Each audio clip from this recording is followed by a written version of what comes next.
6 minutes, 4 paints and 2 brushes. That's all it took to get this metallic effect on this 3D printed miniature for Trench Crusade. Before we even think about those shiny metallics, the very first thing we need to do is lay down a solid, uniform black primer. This step is absolutely crucial because a small consistent black base coat will help our metallics paint their great, but also it will provide that deep, rich undercoat that makes the final metallic effect really pop. Once the miniature is dry, we can go through the material that we are going to use. For paints, we are going to use Abyssal Blue, Gunmetal, Emerald Alchemy, because I want to have a subtle blue hue in the armor, just to give it like that striking effect that it will contrast very well with the base and the blood. Steel for those highlights, and just for 2 trusty dry brushes. So now is where the fun begins. What we start doing is applying a mix of like that Abyssal Blue that we have with the gunmetal. And for this, we don't need to dry the brush. We just start applying very gently. I don't want to just go like crazy and just stab the miniature, but just in like from top to bottom, we start applying the mix of the paints just to cover all the miniature and everything that we can. And for that, we use the larger brush because I'm not trying to be delicate. I just want to build that base just to make the miniature just look uniform and cover.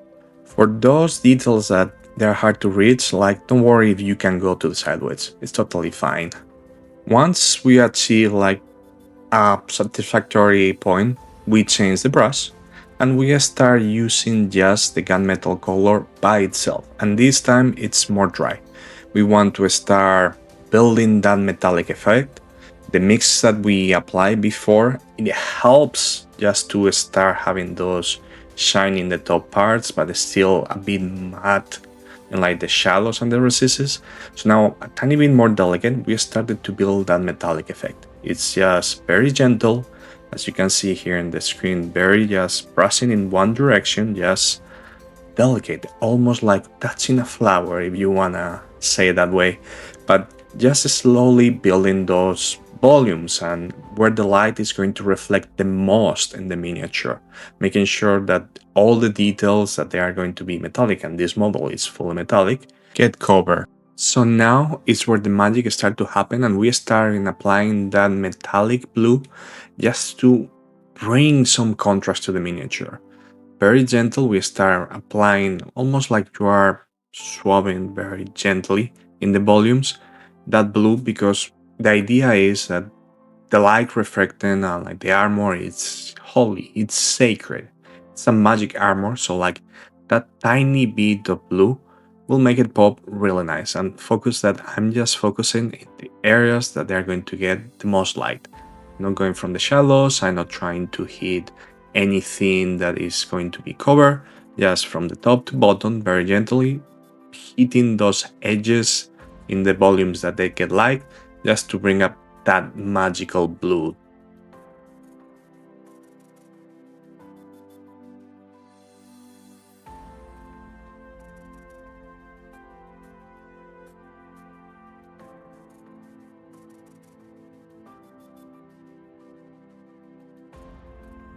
Now that I'm satisfied with that blue, I'm starting applying like the steel. And the first thing I do is applying in the sword just to see if my brush is too heavy.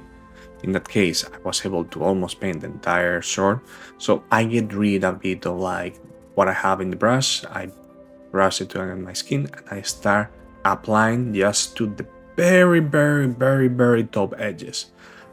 No, very gentle here. I'm just trying to hit just those very fine edges, those areas that they're going to get the most light, and I barely touching the miniature, just so gentle that it's almost imperceptible.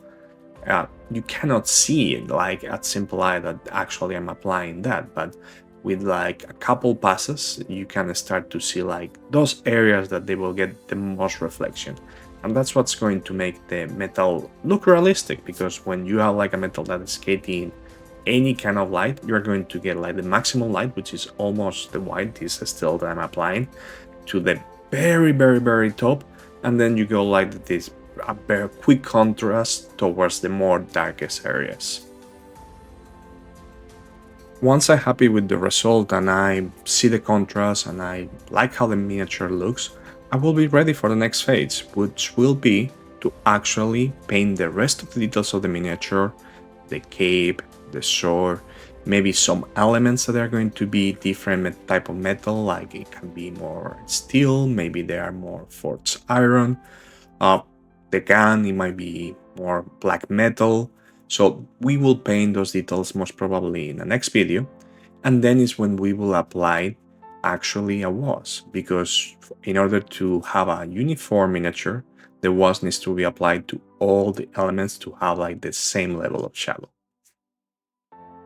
And that is all for today. I hope you enjoyed the process, and now you can go practice and have like the best metallic miniatures that you can have.